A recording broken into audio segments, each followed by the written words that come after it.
सोचिए, एक ऐसा बैंक जो सरकार को भी सलाह देता है, एक ऐसा बैंक जिसके एक इशारे पर आपके होम लोन की ईएमआई घट या बढ़ जाती है, और एक ऐसा बैंक जिसके गवर्नर के सिग्नेचर के बिना भारत का कोई भी नोट सिर्फ कागज का टुकड़ा है।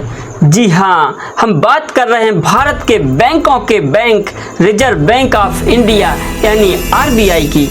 लेकिन क्या आप जानते हैं कि ये शक्तिशाली संस्था बनी कैसे? इसकी कहानी किसी बॉलीवुड फिल्म से कम नहीं है, जिसमें ड्रामा है, संकट है और है एक आज़ाद देश को अपने पैरों पर खड़ा करने का जुनून। जब भारत को थी एक मसीहा की ज़रूरत, ये बात है 1920 के दशक की। पहला विश्व युद्ध खत्म हो चुका था और ब्रिटिश भारत की अर्थव्यवस्था डामाडोल थी। रुपये की कीमत गिर रही थी, महंगाई आसमान छू रही थी और देश में कोई एक ऐसी संस्था नहीं थी जो इस वित्तीय अराजकता को संभाल सके। तब ब्रिटिश सरकार ने 1926 में एक कमीशन बनाया, हिल्टन यंग कमीशन। इस कमीशन का काम था भारत की मुद्रा और वित्त की समस्याओं का हल निकालना, और इसी कमीशन ने पहली बार कहा भारत को एक केंद्रीय बैंक की जरूरत है, एक ऐसा बैंक जो सरकार के नियंत्रण से आज़ाद हो और देश की अर्थव्यवस्था को स्थिर रख सके। और इस विचार की सबसे बड़ी ताकत मिली एक महान व्यक्ति की सोच से, डॉक्टर बाबा साहेब अम्बेडकर।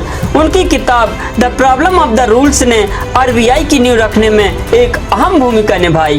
देश के निर्माण का मिशन 1950 से 1980।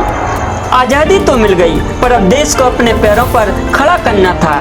तब प्रधानमंत्री जवाहरलाल नेहरू ने आरबीआई को एक नई जिम्मेदारी दी, देश के विकास का पहिया घुमाना। आरबीआई ने कहा चिंता मत करिए, हम हैं ना। और फिर शुरू हुआ असली मिशन। आरबीआई ने कृषि के लिए लोन देने, छोटे उद्योगों को बढ़ावा देने और देश की योजनाओं के लिए पैसा जुटाने में सरकार की मदद की। और फिर आया 1969 का वो ऐतिहासिक साल। प्रधानमंत्री इंदिरा गांधी ने एक झटके में 14 बड़े बैंकों का राष्ट्रीयकरण कर दिया। इस मिशन का कमांडर कौन था? जाहिर है आरबीआई। इस एक फैसले से बैंकों की शाखाएं भारत के गांव-गांव तक पहुंच गईं और आम आदमी पहली बार बैंकिंग सिस्टम से जुड़ा। सुधार और डिजिटल क्रांति 1991 से आज तक। 1991 भारत के इतिहास का सबसे मुश्किल दौर। देश का खजाना खाली हो चुका था, हमारे पास सिर्फ कुछ हफ्तों का विदेशी मुद्रा भंडार बचा था, देश दिवालिया होने की कगार पे था। और तब संकट की इसी घड़ी में आरबीआई ने अपना अंदाज बदला।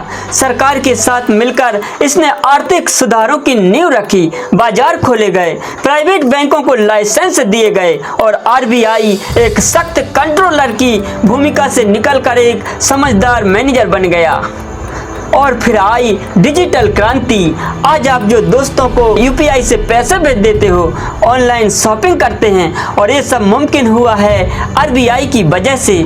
आरबीआई ने ही भारत में दुनिया का सबसे तेज और सबसे सस्ता डिजिटल पेमेंट सिस्टम खड़ा किया है। आरबीआई आज क्या है? तो आज आरबीआई क्या है? ये वो ताकत है जिसके एक फैसले से शेयर बाजार ऊपर नीचे हो जाता है। ये वो गार्जियन है जो आपके बैंक में रखे पैसे को सुरक्षित रखता है, और ये वो दिमाग है जो भारत की अर्थव्यवस्था को तूफानों से बचाकर आगे ले जाता है। एक प्राइवेट बैंक से शुरू हुआ सफर आज दुनिया की 5वीं सबसे बड़ी अर्थव्यवस्था के संरक्षक तक, ये है रिजर्व बैंक ऑफ इंडिया की कहानी।